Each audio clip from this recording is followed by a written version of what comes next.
depoimento hoje do advogado aqui na CPMI?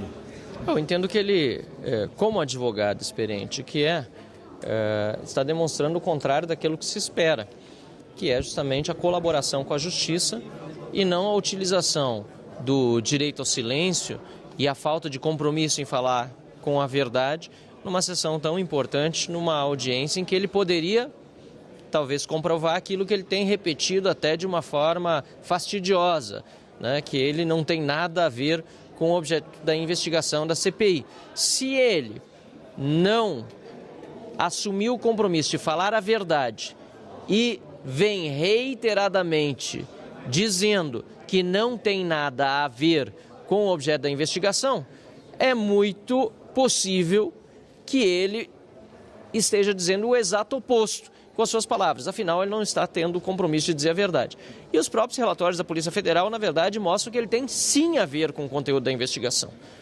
Portanto, já é uma mentira o que ele está dizendo, porque a Polícia Federal requisitou não apenas a busca e apreensão, que foi deferida pelo ministro André Mendonça, como também o pedido de prisão preventiva, esse não aceito pelo ministro André Mendonça, e ele poderia muito bem explicar o motivo por que ele está, sim, nessa investigação. Mas, em lugar disso, tem repetido que não tem nada a ver com a investigação, o que já é uma contradição enorme com aquilo que nós estamos vendo na prática dos próprios autos dos processos. Esse vai vem com esse termo de compromisso com a verdade, né? Não aceitou no início, aí depois voltou atrás, aí pediu um intervalo, aí recusou de novo. Eu acho muito curioso, me parece que ele, e aí estou falando de uma pessoa a quem eu vejo pela primeira vez, sequer pelas redes sociais eu conhecia ele por causa das notícias que apareceram na imprensa depois da Operação Sem Desconto.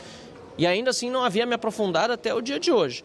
Para uma pessoa que tem a prática da advocacia há tantos anos, me parece bastante esquisito esse vai e vem, não ter vindo preparado para tomar uma posição de saída, em vez de ficar trocando de posição aqui e ali. E me parece, portanto, que ele tem muito menos o papel de advogado na vida real e muito mais o papel de homem de negócio, ou até mesmo, como aponta a Polícia Federal, de operador de negócios escusos.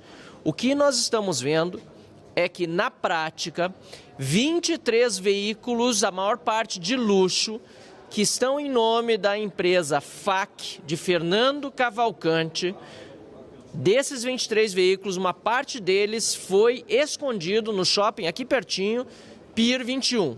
E esse mesmo Fernando Cavalcante, que tem essa empresa FAC, proprietária dos veículos que foram utilizados, segundo a Polícia Federal, para lavar dinheiro do roubo dos aposentados, este mesmo Fernando Cavalcante é também proprietário de outra empresa chamada FC, e esta outra empresa tem 20% de participação no NW Group, que é o grupo de Nelson Williams, daí NW.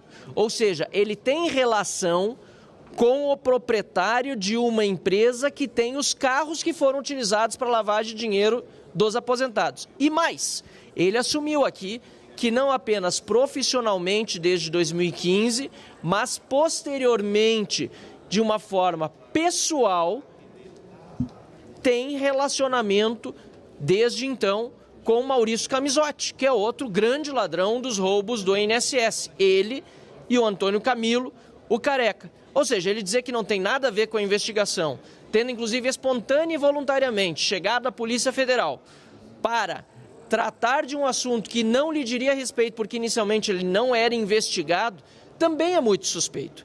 E para concluir, percebe-se que há também uma vontade de calar sobre as relações políticas de Nelson Williams. Tanto no momento em que foi questionado sobre eventuais doações eleitorais, todas lícitas e todas dentro da legislação, como principalmente quando consultado, e aí o depoimento mudou de rumo, sobre a participação ou não de José Dirceu, do PT, nos primeiros contratos milionários que ele teve com o Banco do Brasil há 10 anos.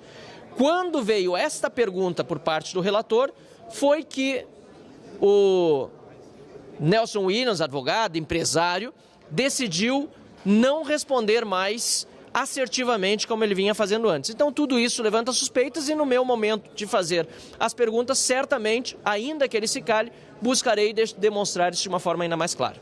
Deputado, em relação ao Careca do INSS, a CPI pretende ouvir ele ainda? Como é que vai ser essa... Olha, obviamente que nós pretendemos ouvi-lo e vamos ao seu encontro, se for necessário assim, e o STF, pelo visto, autorizar, na Polícia Federal, onde quer que ele esteja custodiado. A verdade é que me parece muito estranho que a Polícia Federal já não tenha franqueado a outra entidade investigativa que tem pleno direito para isso, e é por isso que existe a CPMI, de visitá-lo sem pedir autorização para o STF. Mas como houve esse porém imposto pela própria Polícia Federal, o presidente, senador Carlos Viana, com o apoio do próprio relator, já anunciou que, se necessário for, ou melhor, vai fazer o pedido ao STF para que, se necessário for, nós frequentemos as dependências de onde o Antônio Camilo, o Careca, está custodiado. É óbvio que nós preferimos que ele mude de ideia e venha, de fato, aqui à CPI, porque esse é o ambiente da investigação. Mas, como não há, neste momento, a intenção do Careca em vir até nós certamente iremos até ele, porque ele é peça central em toda essa trama. Obrigado, deputado.